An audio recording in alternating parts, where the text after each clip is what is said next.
Diplomat Kementerian Luar Negeri yang ditemukan meninggal di kamar indekosnya, Arya Daru Pangayunan, terakhir kali berkomunikasi dengan istrinya via telepon pada 7 Juli pukul 9 malam waktu Indonesia Barat. Namun setelah itu, Arya tidak lagi bisa dihubungi sehingga istrinya yang berada di Bantul, Yogyakarta, resah sepanjang malam. Keluarga Arya dari Yogyakarta menjelaskan istri Daru terakhir kali menghubungi Arya saat suaminya tengah menunggu taksi usai berbelanja pakaian di salah satu pusat belanja di Jakarta. Panggilan itu dilakukan pada 7 Juli sekitar pukul 9 malam waktu Indonesia Barat. Setelah itu, sang istri tidak bisa lagi menghubungi Daru. Sang istri kemudian meminta tolong penjaga indekos untuk melihat kondisi suaminya di kamar. Namun, penjaga indekos baru membuka kamar Arya pada pagi harinya dan menemukan diplomat muda Kemenlu itu sudah meninggal. Keluarga menilai hubungan Arya dan istri selama ini harmonis dan tidak terlihat ada masalah. Di malamnya itu, adik saya itu kontekan. Berkontak dengan si Daru itu terakhir jam 9-an lah. Dia habis beli baju di Grand Indonesia, lagi ngantri taksi. Nah, lagi ngantri taksi, terus setelah itu di kontak-kontak itu enggak bisa mas, sampai pagi. Nah, kebetulan karena saya malam baru ngarep ibadah begitu, saya ketemu, saya melihat adik saya itu lagi duduk gitu, jarang, nggak pernah malam. Biasanya kan sudah tidur bareng sama anak-anaknya, ketemu pas subuh gitu. Nah ini kok nggak tidur gitu, tidur. Saya tanya, loh kok rak turu gitu, kok kamu nggak tidur apa? Ya aku kontak Mas Daru tak kontak-kontak kok ora iso. Rekaman kamera pemantau di indekos Arya Daru, ini dia memperlihatkan seorang pria bolak-balik sekitar kamar Arya pada tanggal 7 Juli malam hari. Pria ini pun tampak berbicara atau menerima telepon. Polisi membenarkan pria itu adalah penjaga indekos.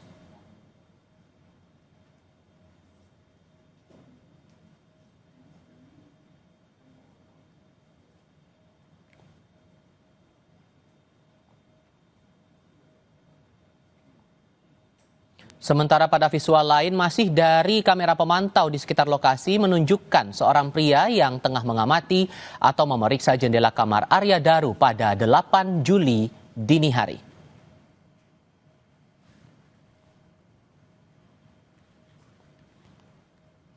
Polisi akan mengungkap kasus kematian diplomat Arya Daru Pangayunan secara pendekatan scientific crime investigation. Polisi pun mengungkap kronologi 3 kali istri Arya menelpon penjaga indekos. Penyidik masih menunggu hasil dari pemeriksaan lab, ya, dari pemeriksaan lab secara laboratoris, ya. Kemarin sesuai dengan yang disampaikan oleh Bapak Kapolda, ini akan diungkap secara scientific investigation.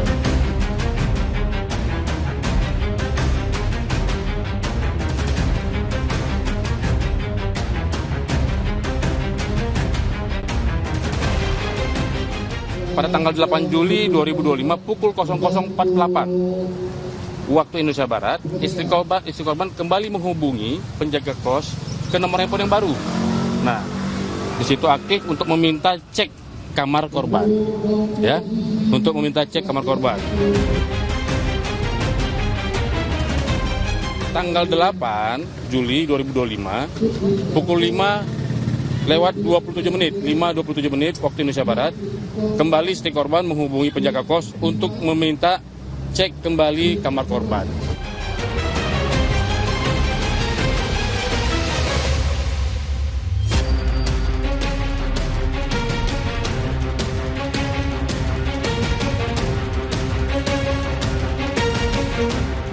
Jadi itulah 3 kali istri korban menghubungi penjaga kos untuk mengecek kamar korban. Itulah kenapa penjaga kos bolak-balik memeriksa kondisi kamarnya korban.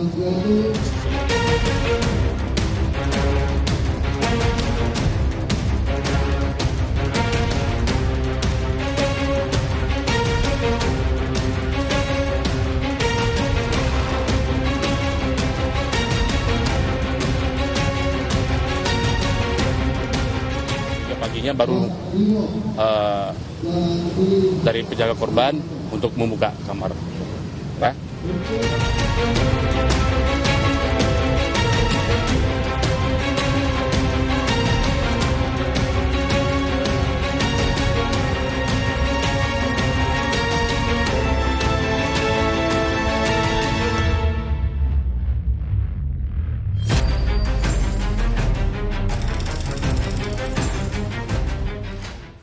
Misteri kematian diplomat Kementerian Luar Negeri di kamar indekosnya hingga kini belum terungkap.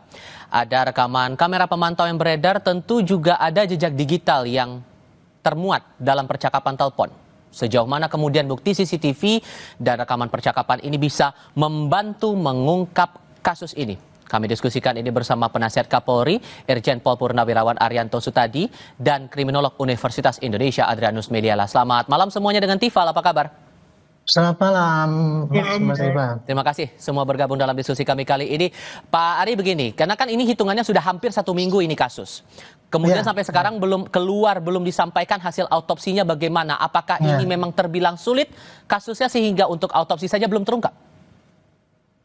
Kalau saya bilang ya ini mungkin ya, kan kalau dari jejak-jejak yang ada itu kan kemudian sudah mengerucut ya, bahwa ternyata sebelum terjadi kejadian itu masih kontak dengan istrinya, dan kemudian didobrak pagi itu, kemudian masuklah apa penjaga itu dan sebagainya itu, maka tampaknya kan kelihatannya nggak ada orang yang lain ya dari jejak-jejak yang ada.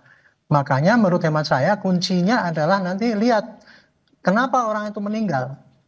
Nah ini ya, yang namanya scientific crime investigation itu kan kalau CCTV dan sebagainya itu hanya untuk mendeteksi bagaimana orang lain datang atau tersangka korban itu sebelum dan sesudahnya apa yang terjadi di situ. Itu dari jejak-jejak itu kan clear, kelihatannya tidak ada yang mencurigakan. Tetapi sampai sekarang kita belum tahu hasil daripada otopsi mengenai jenazah itu. Apa penyebab kematiannya itu? Itu kuncinya yang nanti akan menjawab. Polisi akan bisa mendapatkan itu kalau sudah mendapatkan otopsi itu gitu. Nah kemudian kalau sampai 3 kali kemarin kan diulang itu berarti temuan yang kemarin itu masih kurang ya, sehingga polisi masih belum bisa menyimpulkan kira-kira ini apa yang pasti, diulang lagi. Nah saya kemarin dapat ya informasi dari YouTube juga bahwa gejala orang yang kematian seperti itu pernah terjadi, yaitu di mana orang itu menutup kepalanya itu dengan maksud supaya kurang O2 ke tempat dia gitu ya. Oke. Sehingga ya kemudian itu dalam rangka untuk apalah, saya nggak bisa ngomong di sini ya. Tapi kira-kira praktek seperti itu pernah ada gitu, cuma di Indonesia belum diramaikan. Sehingga analisis Anda, sorry saya potong Pak, sehingga analisis Anda kalau kasus semacam ini butuh waktu berapa lama untuk bisa terungkap motifnya dan ini penggunaan apa? Saya sekarang hanya ingin hanya perkiraan ya. Apakah polisi sudah mendengar gitu ya informasi bahwa tadi ada gejala orang yang meninggal itu karena dia menutupi O2 ke otaknya itu sehingga dia itu kebablasan kan kayak gitu. Nah ini makanya itu kemudian apakah dalam hal ini saya mengharapkan ya polisi menghubungi dokter forensik yang sudah mengenal itu. Tapi saya yakin lah perkembangan daripada dokter forensik polisi pasti sudah canggih lah. Nah ini kalau perkiraan saya ya, ini polisi pasti akan menunggu hasil penjelasan daripada dokter forensik kenapa orang itu meninggal. Kalau itu tahu pasti nanti akan diumumkan orang itu sebabnya meninggalnya karena ini gitu. Baik. Itu aja kalau menurut perhitungan saya kira-kira selama ini yang menjadi keraguan itu aja. Prof Adrian, dengan bukti yang sudah ada sekarang, CCTV, kemudian ada percakapan dan kita melihat bagaimana perjalanan kasus ini coba ditangani oleh Polda Metro Jaya, Anda merasa sebetulnya sudah ada titik terang atau justru masih ada yang ganjil di sini? Ya dengan TKP sedekat itu ya, artinya tidak luas, tidak ada orang yang merusak ya, dan juga dengan alat bantu ya, ada CCTV dan berbagai hal, maka sebetulnya dan juga dengan adanya otopsi, maka sebetulnya saya menduga kuat sekali bahwa sebetulnya polisi sudah mendapatkan informasi dari dokter, demikian juga dari berbagai pihak bahwa apa yang menjadi penyebab mati. Namun kemudian lalu nampaknya karena dalam hal ini kelihatannya penyebab matinya itu terlihat seperti kontroversial, maka kemudian lalu diadakan satu pengulangan. Jadi bayangkan pengulangan dalam arti bahwa kemungkinan ada hal yang terlewat. Saya dalam hal ini menduga bahwa, atau tidak menduga bahwa Polsek Menteng melakukan satu kesalahan dalam rangka pengambilan identifikasi, sehingga kemudian lalu ada semacam kesalahan pada Polsek Menteng hingga kemudian lalu diambil oleh Polda. Itu lebih kepada bahwa mungkin ada hal-hal lain yang di luar daripada apa yang sudah dilakukan oleh Polsek Menteng untuk kemudian dilakukan oleh Polda, gitu ya. Nah, sebagaimana misalnya mungkin soal perintah bahwa ada pengambilan sampel-sampel untuk diuji laboratorik, ya, itu mungkin berasal daripada perintah dari Polda Metro, ya, mungkin menguji isi lambung, demikian juga menguji bekas-bekas makanan, ya. Nah, itu juga dalam waktu beberapa hari sebetulnya sudah selesai juga, begitu ya. Jadi dalam hal ini menurut saya sebetulnya semua kartu sudah terbuka, sudah ada di tangan kepolisian sebetulnya. Cuma mungkin sekali apa yang tadi disebutkan oleh Pak Arianto itu menjadi benar, ya. Saya sendiri dalam berbagai media mengatakan bahwa ini bunuh diri. Tetapi bunuh diri juga kemudian lalu teori bunuh diri itu juga lalu kemudian ada kelemahannya, ya. Pertama bahwa mesti ada variasi dengan obat lain, dan kelihatannya obat itu tidak ada. Sebagai contoh obat tidur untuk membuat lalu yang bersangkutan bisa kemudian tidak sadar, dan lalu pada saat itu juga lalu kemudian kehilangan pernafasan. Dan juga tidak ada sama sekali indikasi bahwa yang bersangkutan menampilkan perilaku-perilaku yang aneh, gitu ya. Nah, maka dengan mudah juga kemudian teori bunuh diri dapat disingkirkan. Lalu kemudian apa dong kalau begitu, kalau bukan bunuh diri, kalau bukan dibunuh? Nah, maka apa yang dikatakan secara tersirat oleh Pak Arianto itu mungkin benar, dan mungkin sekali itu yang kemudian dikhawatirkan, ya, oleh polisi terjadi. Dan bayangkan kalau itu diumumkan akan tidak mengenakan banyak pihak. Baik. Ya.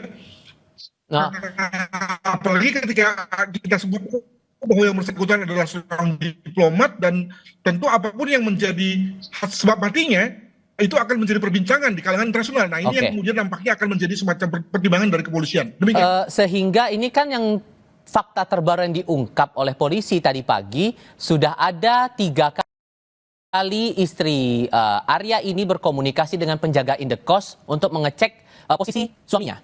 Kalau menurut Anda, Prof. Adrian, ini bisa jadi jalur lain untuk mendalami kasus, atau malah akan ada challenge baru lagi nih setelah ini?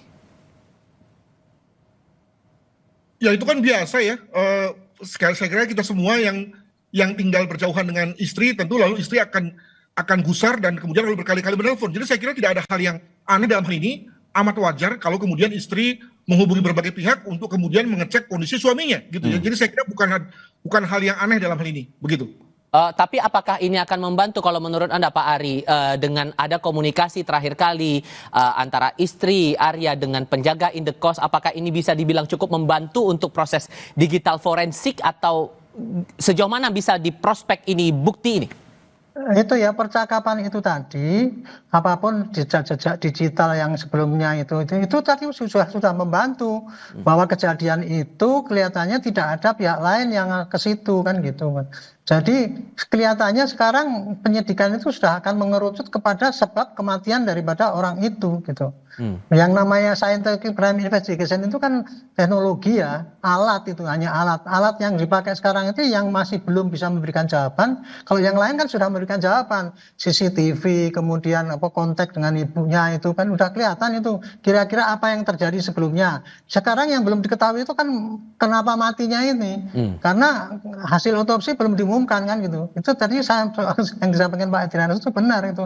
Polisi sekarang yang masih akan mempertimbangkan, Pak, itu. Karena kan polisi melindungi juga, Kak, korban, gitu ya. Makanya seperti kayak gini kadang-kadang ada teori bahwa tidak boleh diumumkan pada publik, karena itu nanti akan bisa menimbulkan menambah malu orang itu. Maka mudah-mudahan ini ya polisi besok, ya, setelah mendapatkan tahu kematiannya itu, nanti dari forensik akan menyebutkan bahwa ini meninggal karena ini gitu aja. Saya kira itu aja yang bisa disampaikan oleh kepada publik, bahwa tapi paling tidak polisi ini, ya, sebagai penyidik harus bisa memberikan jawaban kenapa orang ini meninggal. Nah, itu keterangannya dari ahli forensik yang khusus mengenai itu, supaya bisa dipertanggungjawabkan bahwa keterangan itu benar, bukan direkayasa oleh polisi karena kesulitan nyari penyebabnya. Jadi kira-kira itulah. Saya kira polisi tinggal nunggu keterangan dokter forensik yang bisa menerangkan kenapa kematian orang itu meninggalnya, diumumkan gitu aja. Sehingga 3 kali olah TKP kemudian bukti yang sudah dipegang sekarang dirasa cukup, Pak Ari? Saya tidak tahu persis karena 1, 2, 3 itu kan belum diumumkan hasil yang pertama. Kalau polisi terbuka kan diumumkan dulu, belum ditemukan ini, tapi kita curiga ini. Kan ngomong kayak gitu kalau mau terbuka. Tapi kan itu kan nggak boleh, karena itu kan rahasia seseorang. Penyakit aja disembunyikan, apalagi sebab-sebab kematian kan nggak boleh dibuka itu. Karena itu menimbulkan aib yang bersangkutan. Itulah kurang lebih kendalanya sehingga polisi sekarang ini tidak bisa terbuka transparan ya. Tetapi dia akan terus fokus bagaimana untuk menjawab. Pasti jawaban dari polisi nanti begini, Pak. Ini perkiraan saya ya. Oh, ini yang bersangkutan meninggal karena ini, gitu aja. Oke. Jawaban yang dianukan kayak gitu. Apakah itu pembunuhan apa enggak? Tapi pasti yang diumumkan adalah meninggalnya karena ini. Oke. Prof. Adrian, Anda punya pandangan sendiri, mungkin ada celah untuk mencari bukti baru untuk menguatkan motif dan juga ini kasus apa? Ya, mungkin ini ya, kalau bicara mengenai jejak digital tentu saja tidak harus pada hari itu ya, kita juga bisa lihat pada hari-hari yang sebelumnya ya, misalnya pada saat apakah yang bersangkutan pernah diancam atau pernah ada ya sebagaimana pernah terjadi pada beberapa kasus, ada korban yang bunuh diri karena ditekan oleh debt collector ya, dan itu terlihat pada jejak digital ya, yang harus bayar pinjaman online. Nah, dengan kata lain itu yang kita sebut sebagai jejak digital, di mana sebetulnya jejaknya sudah bisa terasa sejak beberapa hari yang lalu. Itu kalau kita bicara mengenai digital evidence. Nah, itu yang pertama. Yang kedua, jangan lupa bahwa Bapak Presiden masih di luar negeri ya. Dengan kata lain, kalau misalnya ada hal-hal aneh terkait dengan diplomat Indonesia dan kemudian ditanyakan kepada Bapak Presiden di luar negeri, tentu akan menyulitkan yang bersangkutan, menyulitkan Presiden. Jadi saya kira akan ditunggu nih sampai Presiden kembali dulu baru kemudian diumumkan. Jadi ini semacam analisa liar saya di luar untuk supaya kemudian lalu face saving ya, menyelamatkan muka semua nih. Kalau memang hasilnya tidak terlalu menyenangkan ya, untuk kemudian tidak membuat malu semua pihak. Demikian. Karena ini tampaknya akan jadi kompleks baik di hulu maupun juga hilir ya. Prof. Adrian, Pak Ari, terima kasih banyak sudah berdiskusi bersama kami. Selamat malam semuanya. Terima kasih, selamat malam. Malam, Prof. Audrey Chandra akan melanjutkan Sapa Indonesia Malam sebentar lagi dengan topik diskusi lainnya setelah temuan Badan KMP Tunu Pratama Jaya di dasar